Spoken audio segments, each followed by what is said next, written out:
We all rely on farmers and ranchers, but farming is riskier than other businesses out there. Crop insurance helps farmers manage their risk. With crop insurance, farmers put skin in the game by paying premiums and shouldering deductibles. That keeps taxpayers from having to pick up the whole bill every time disaster strikes. Today, about 90% of U.S. farmland is insured, providing $100 billion in protection to more than 130 different kinds of crops. It's a testament to the program's success. Thank you for joining us for our Agri-Pulse Washington Week in Review. I'm Spencer Chase, joined as always by Agri-Pulse Executive Editor Phil Brasher, as well as this week by House Ag Committee member and Ohio Republican Troy Balderson. Congressman Balderson, appreciate you joining us. Thanks for having me. Honored to be here, Chase. So for starters, one of the things that we always kind of keep an eye on is obviously the farm economy across the country, but also when we have the opportunity to speak to members of Congress, the farm economy specifically in sort of their neck of the woods. So I'll ask you, a lot of different crops grown across the country, a lot of different forms of production agriculture within the state of Ohio. But as you look at the farm economy and some of the numbers that we've seen emerge and some of the conversations you've had here in recent weeks, how are producers doing in your district, and how is the current farm economy and the current policy structure working or perhaps not working for growers in your region? You know, right now there's a sense of positive things going on out there right now. I mean, the crop prices have just started to come up. You had the first big purchase by China for the China deal that we accomplished, and the crop here is doing fantastic. We've been doing several roundtables throughout the district, going to farms, walking through their farms, looking at their crops, also going through some livestock operations also. But, there's a sense of excitement out there right now. There's more work to be done. Obviously, this COVID has played a major impact on them, and especially some of our producers, and you all are very well aware of that. With the processing facilities and the backlog that was there. So, in communicating with, I would say probably the pork operations were probably seeing the biggest impact than anybody. And obviously some things, not being able to get that done, and several processing facilities had shut down. There was one that's a constituent that lives in the district, but their processing facility is in Indiana, so they already had a planned shutdown. So that was something that they were prepared for. So, just getting through those hurdles right now. It is getting better. We've been to several, producers in the district, so that's important. So we're seeing that, and broadly, the cattle. Obviously, there was never really that big push or that crunch as it was in the pork industry. Mm-hmm. Congressman, we got some eye-popping numbers out of USDA this week on farm income. Government payments are going to be up to $37 billion this year, about 40% of the net farm income, historically very, very high. Well, because of these payments that the administration has had to make, the coronavirus relief payments and some of the market facilitation program payments. PPP, Paycheck Protection Program, is part of that as well, all trying to help producers through this. Looking ahead, I want you to join the House Ag Committee. Do you think the current Farm Bill is going to be sufficient over the next, to keep farmers going over the next couple of years? Is the administration going to have to keep doing these sorts of ad hoc payments? What do you see? Well, Phil, I mean, that's kind of a crystal ball question, obviously. But what we do, we've not had anything set or conversation talked about this in Ag Committee yet. Mr. Conway has had 2 phone conversations with the Republican conference on the committee. Not so much that conversation, but I think. Yeah, I mean, it's going to be. Look, we're all talking about this. All this money that the government is spending right now, all over. We see maybe some concerns in the next couple of years that will be impacted by this. But as I listen to the news or read Wall Street, and I try to listen to a financial type of news, there's also some things that we can continue to do to prepare for that if it does happen in 2 years. The conversation, I've already been told that, we're going to start talking about the next farm bill in January in the new Congress. So I think that'll be a great time and a great opportunity to have those conversations. What's important to me is, and I know several of my colleagues feel the same way, but, I want to make sure that we get those included in that conversation that are being impacted, because they're going to give us the pros, the cons of what's going on out there and what those needs are. And a lot of farmers will tell you, look, this isn't about just throwing money at us. I mean, there are other things out there that they want to look at and make them more efficient and different ways to do things. But, roundtable discussion that we had on a farm last week, a roundtable, and we talked about that. And we had all the commodity groups there. And I mean, just some of those concerns. But having those conversations now will benefit us in the future. So I think we're on top of it, and we will continue to learn and be on top of it, Phil.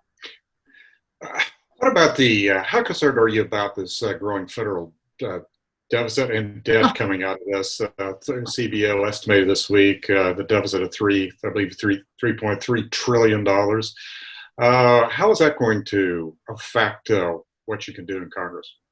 I think it's going to play a major role in Congress. We keep kicking the can down the road. And, for me, coming from the state legislature, having served on the finance committees when we do the budgets, the state budgets, it has given me the ability to actually say, and we need to go down. It's just not one group that's going to be affected by this when things start happening. So, we need to look at what we have out there and what we are going to do moving forward. I'm kind of repeating what I said beforehand, but we have to have a balanced budget here in the state of Ohio every 2 years. And I know we're not going to do that in 2 years. So at the federal level, I mean, look, it might be 20 years out, but we need to start preparing for that 20 years out and start taking the initiatives now to do the things we can so we can take that debt down. And look, I mean, the unemployment numbers came out today. It's down significantly, surprisingly lower than what they even anticipated. What's going to make this economy go and what's going to get that debt down is jobs. It's the economy, and to make sure that we keep this economy going from where it was back in February. Obviously, we go back and we see, February we had 3.5% unemployment. That's huge. We just wrapped up the China deal, phase one. So, I mean, we have that knocked out. I mean, there are things, the USMCA was just done. That has been incredible. For the 12th Congressional District, but for the country. I actually, at my roundtable last week, I had a dairy producer there, 32 years old. He is all in. He's ready to go.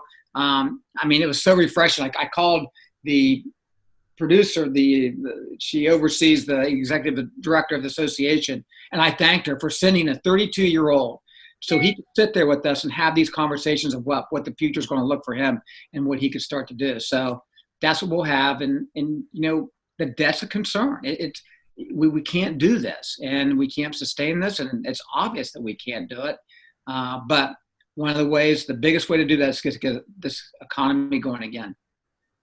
Yeah, I can't let you get away without talking to you about ask you about the campaign and how it looks out in your district. Well, look, I mean, it's I'm in Central Ohio, so we have a very it's a very unique district, and but it's going great. I'm very blessed and fortunate. And as I say this, I have just so many people around me that are beneficial and helpful, and we're working hard, and we feel really good about our situation, and we're pounding it. We're doing roundtables, we're doing meetings. The one big thing I think that we're doing that is unique to other campaigns out there, but even other Congress staffs that are out there and congressmen and women, is we've started a back to business tour two months ago. The excitement that's out there and for businesses to be back open again, hearing some of their stories, hearing some of the things, kind of goes back to the first thing you said, what we're going to do in the next couple of years, getting that insight of what they're going to do. Obviously, the big impacts that have been the restaurants and the bars and communicating with those folks, but then also sitting there with an auctioneer and, hearing his side of it, where he hasn't done anything for almost a year now. So we feel good about this campaign. We're excited. I am blessed to be able to do what I do. I thank God in the morning. I thank him at night for this opportunity. I love what I do. And that even enforces it. And I got a great district, and I love the 12th congressional district. What about the presidential race? Because the Democrats, Joe Biden, are making a big push for rural votes in the battleground states, in the Midwest in particular. They really want to cut into Republican margins. They think they've got the suburbs, but they're worried about bigger rural margins for Trump offsetting some of that strength they have in the suburbs. What are you seeing? Is the president going to be stronger than he was even in 2016? In the rural areas? Your area? In the rural areas? Right. Absolutely. I mean, it's incredible. And the excitement that's out there for the president. My one and only, we get on the motorcycle sometimes and just, a couple of Sundays ago, we went a couple 100 miles, but we were counting Trump flags and Trump signs in the yard. And it was unbelievable. And you see that everywhere. The rural communities and I mean they stand behind the president. They're with him all the way, and they're very excited. But they're excited they're excited for his policies. I mean, in what he has done. I mean, I can take you to some of the parts of this district that had high unemployment even before he came in office.